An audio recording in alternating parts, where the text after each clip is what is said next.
Chers collègues, chères autorités, chers partenaires, bonjour. C'est Madame Diko Fatmata Maïga.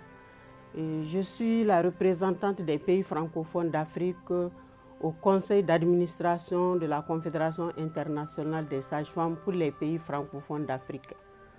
J'interviens dans cette vidéo dans le cadre de l'appel à l'action pour l'amélioration de la santé de la mère, de l'enfant et du nouveau-né dans le cadre de la pandémie du Covid.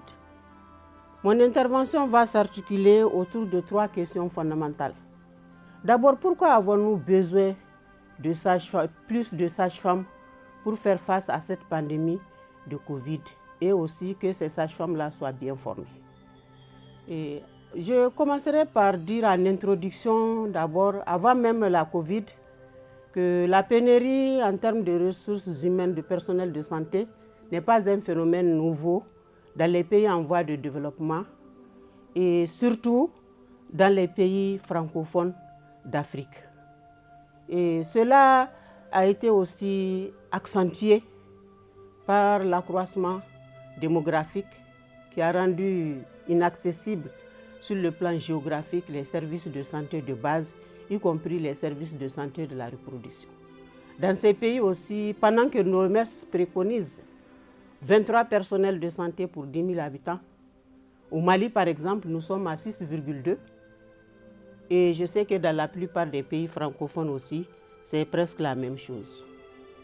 On sait aussi que cette pénurie est beaucoup plus accentuée en milieu rural qu'en milieu urbain.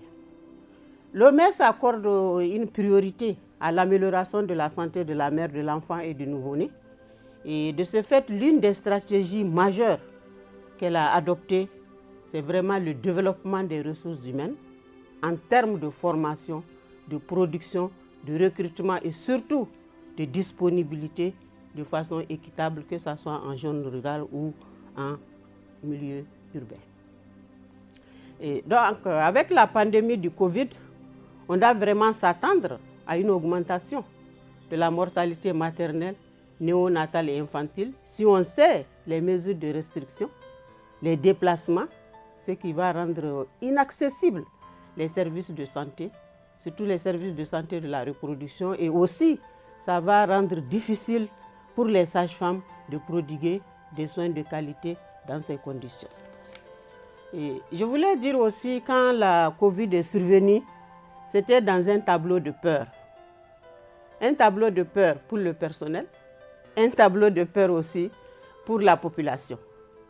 Et de ce fait, il s'est avéré nécessaire vraiment de bien former le personnel, y compris les sages-femmes, pour qu'elles puissent vraiment identifier les besoins des filles, des femmes et agir en conséquence.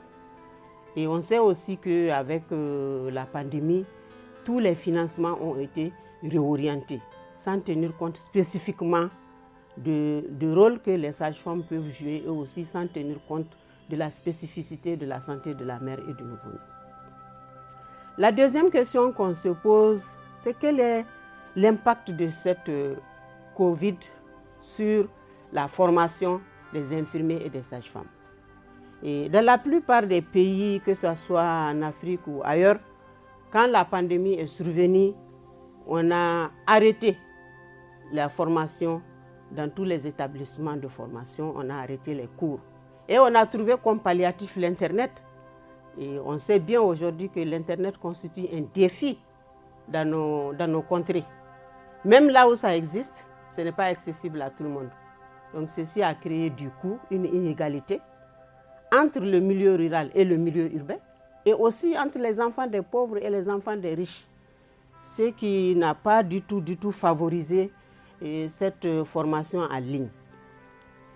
Et ce qui est plus grave encore, avec l'insuffisance des mesures de prévention, même pour le personnel de santé, on était obligé dans tous les pays d'arrêter aussi les stages, parce que quand les étudiants n'ont pas de mesures de protection, ils ne peuvent pas faire les stages.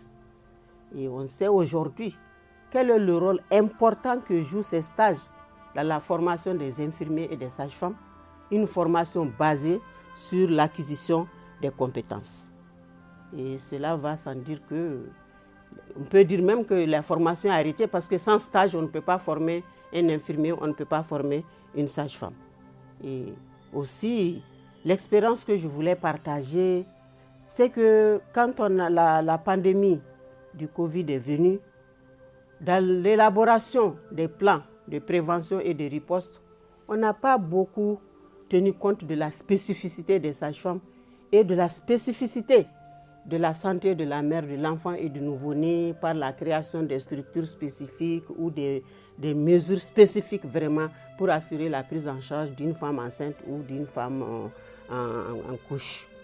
Cela aussi n'a pas été très favorable. Et l'expérience porteuse au Mali, c'est que dans ces conditions, l'association des sages-femmes du Mali, la Société malienne de gynéco-obstétrique, elles se sont mises ensemble pour élaborer des directives en matière de santé de la mère, de l'enfant et du nouveau-né dans un contexte de Covid. Et je crois que ça a été aussi la même chose dans la plupart des pays. Et donc ça, c'est très très important de partager cette expérience. Maintenant, ma troisième question, c'est par rapport aux priorités. Avec la pandémie, je pense qu'il est vraiment important que nos autorités tiennent compte des priorités des femmes, des filles et des adolescentes. Et c'est là pourquoi on sait le rôle que jouent les femmes dans notre société et c'est une frange importante aussi de la population. Parce que dans la plupart de nos pays, les femmes constituent 51% de la population. Elles ont un rôle très important dans la famille, dans la société, dans la communauté. Et de ce fait, on sait que par rapport à la pandémie du Covid, tout est basé sur les mesures préventives pour la réussite de la lutte. Et on sait que ces femmes peuvent servir de cordon pour faire passer les messages au niveau de la communauté, au niveau de la famille. Donc, ce qui va constituer vraiment un espoir pour la réussite de ces mesures de prévention. Par rapport à mon appel à l'action à l'endroit de nos gouvernements, à l'endroit de nos ministères de la Santé dans le cadre du Covid, c'est que vraiment je demande au gouvernement et surtout des pays francophones de protéger et de promouvoir la santé, le bien-être et les droits des femmes, des enfants, des adolescentes par un engagement politique fort, par une mobilisation des ressources. Et aussi, on leur demande vraiment d'établir un partenariat très stratégique avec le secteur privé pour augmenter la capacité de nos gouvernements à apporter des innovations afin de fournir des services de qualité en toute sécurité. Et aussi, je demande à nos gouvernements, à nos ministères de la Santé de soutenir cette adoption de l'appel à l'action pour l'amélioration de la santé de la mère, de l'enfant, du nouveau-né, des droits des femmes, des adolescents, des enfants. Et aussi en adoptant d'autres communautés de plaidoyer, y compris aujourd'hui, tout le monde connaît le WASH, l'eau, l'hygiène, l'assainissement, les violences basées sur le genre, l'éducation et la couverture sanitaire universelle. J'espère que mon appel a été entendu. Je vous remercie.